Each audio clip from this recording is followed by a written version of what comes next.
নিজের স্বামী আমাকে বিক্রি করে দেয় মাত্র 1 লাখ টাকার জন্য নিজের অর্ধাঙ্গিনীকে অন্য পুরুষের হাতে তুলে দিতে। আমি যখন ক্লাস 10-এ পড়ি, অনলাইনে একটা ছেলের সাথে আমার আলাপ। ছেলেটা ছিল নন বেঙ্গলি, কিন্তু আমাকে অসম্ভব ভালোবাসতো। দেখতে দেখতে সম্পর্কে 6 মাস কেটে গেল। হঠাৎই একদিন মা জানতে পেরে বাড়িতে অনেক অশান্তি শুরু হয়েছিল। তখন আমি ছোট ছিলাম, আমার মনে হয়েছিল এই ঝামেলা থেকে বার হওয়ার একটাই উপায়, বিয়ে করে নেওয়া। আমরা সিদ্ধান্ত নিই আমরা পালিয়ে বিয়ে করব। বিয়ে করার পর তো আমার মাথায় আকাশ ভেঙে পড়ল। বিয়ে করে ও আমাকে যেখানে নিয়ে গেছিল সেটা একটা বস্তি, আর সেটা ওর নিজের বাড়ি না, ও ভাড়া থাকে। আর ওই এক কামরা ঘরের মধ্যে প্রায় 5 থেকে 6 জন একসাথে থাকতো। আমি অনেকটা ভেঙে পড়েছিলাম, কারণ সম্পর্কের প্রথমেই ও অনেকটা মিথ্যে কথা বলে ফেলেছিল আমার কাছে। বিয়ে করে নিয়েছি, এটাই আমার ভবিতব্য, আর এখানেই আমাকে সারাটা জীবন কাটাতে হবে, এটাই আমি ভেবে নিয়ে সবকিছু মানিয়ে নেওয়ার চেষ্টা করেছিলাম। কিন্তু 1 মাস যেতে না যেতেই তার আসল রূপটা আমার সামনে প্রকাশ পেতে শুরু করে। না, সে কোনো নেশা করে না, কিন্তু নেশা ওর একটাই, জুয়া খেলা। ফ্রিজ,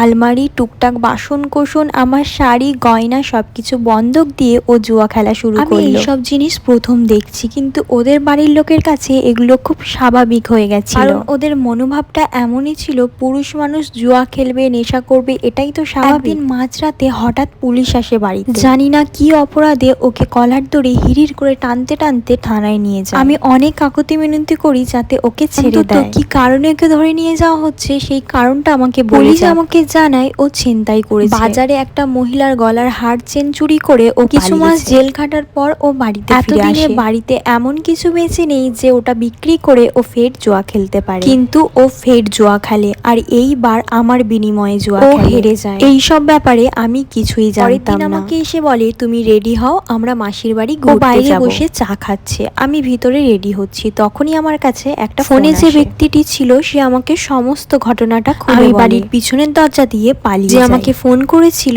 সে ওর কাকা। যাত্রায় আমি তো বেঁচে গেছি, তবে সবার কপালে বাঁচাটা লেখা। তাই সমস্ত বোনদের একটা কথা, জীবনে যা করবে অনেক ভেবে চিনতে।